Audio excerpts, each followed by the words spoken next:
is this prodigal?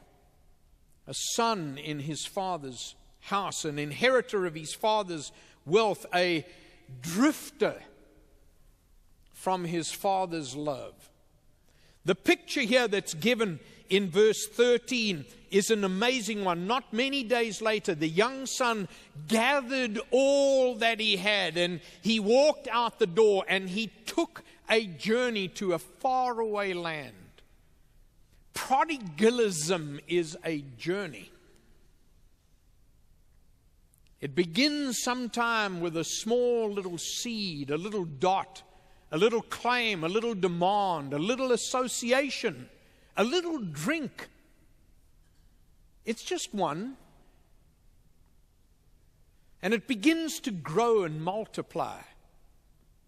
It begins to taste good. It's the lure of the gambler. The reason why so many people fall foul to gambling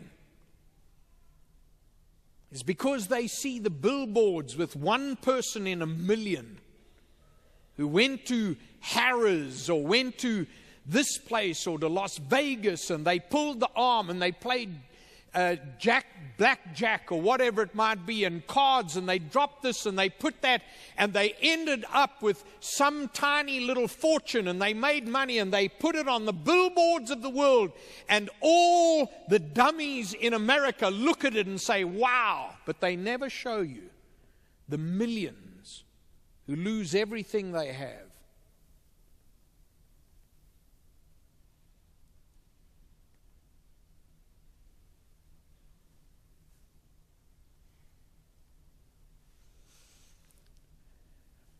A drifter. That little word drifting, this word that Jesus gives us here in the text, is he just gathered all that he had and he undertook a journey. He began a walk. He went on a walkabout in the outback. And the first 3 days were wonderful, camping out under the stars. And people said, way to go, man, way to go. Oh, this is good. This is fine. I'm free. Nobody's telling me what to do. And one thing leads to the next and to the next, and the journey takes place. Where did you begin and where are you now?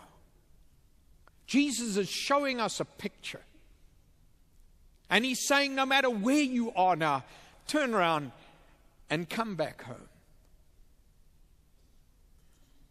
Come back home. It's time. Number 4, a prodigal is a squanderer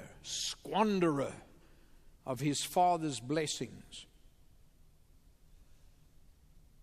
You will be extremely hard put to ever find a prodigal who does not squander blessings. That word squander means to waste, to set aside, to use up, to reduce in meaning and importance and size and value, to give away, to surrender, to squander. And that's what Jesus said here in verse 13. He squandered his property in reckless living.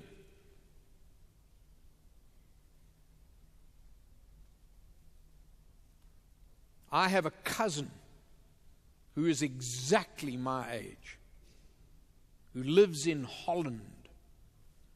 Went to boarding school together. He's exactly my age. My first cousin.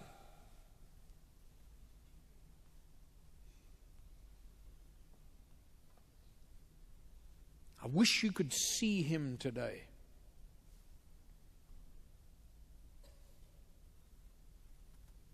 If he stood here where I am, you'd think he was 20 years older than me.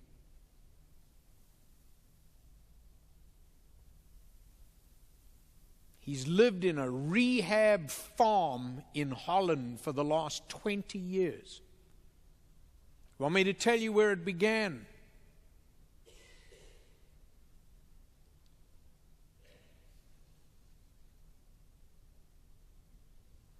You see, Gordon was a sharp-looking, we called him Elvis.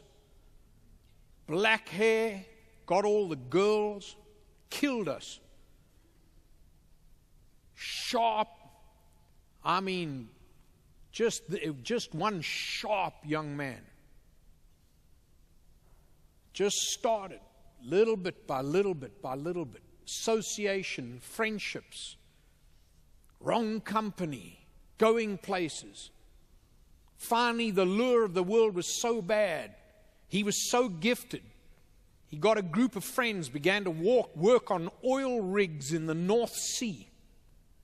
The reason he did it was because the money was so good. And if you've ever had any association with North Sea oil drilling, and Gordon and this little group would go, and they would work for 6 months on these oil rigs, and hardly ever come back to the coasts of Scotland.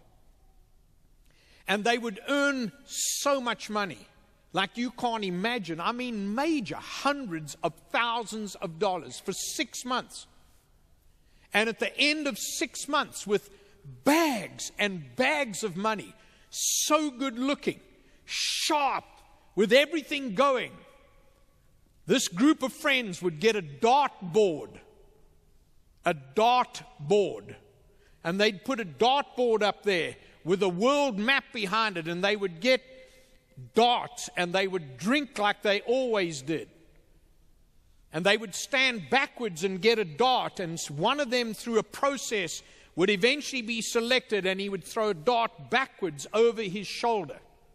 And wherever that dart landed on the world's map, that's where they went for the next 6 months.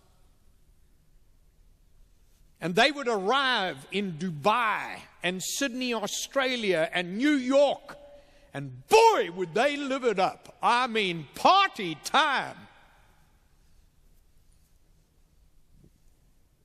I mean, they went to everything. They ate the best restaurants. They drank themselves under the table. They had more women and friends, and they rode the best, stayed the best. They had hundreds of thousands of dollars. And after a certain number of months had gone by, all of the 5 friends ended up with nothing. They would have spent everything they had. Guess where they went? Back to the oil rig. He kept that up for 7 years. You want me to bring my first cousin and let him stand here right now? You'd think he's 20 years older than me. He's got thin, stringy, little dead gray hair. He's got wrinkles throughout his whole face. His teeth are yellow. He's got a hollow look in his face. He looks like the walking dead. And he's on a rehab institute in Holland. And wrote me a letter. Would you please send me $50?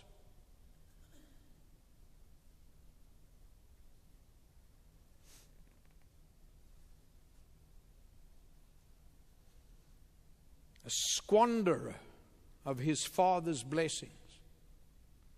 Do you know what I have told my cousin? Come home. It's not too late.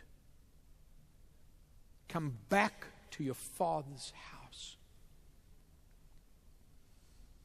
A prodigal is a sufferer outside his father's care.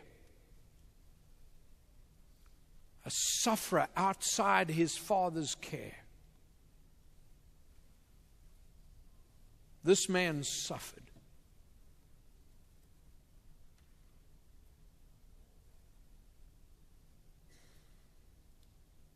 Oh, he suffered. This man ended up in a pig pen.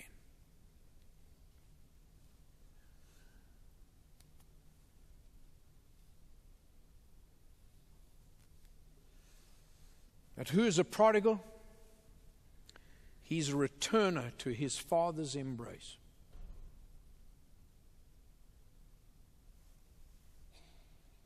What more does the Lord need to say?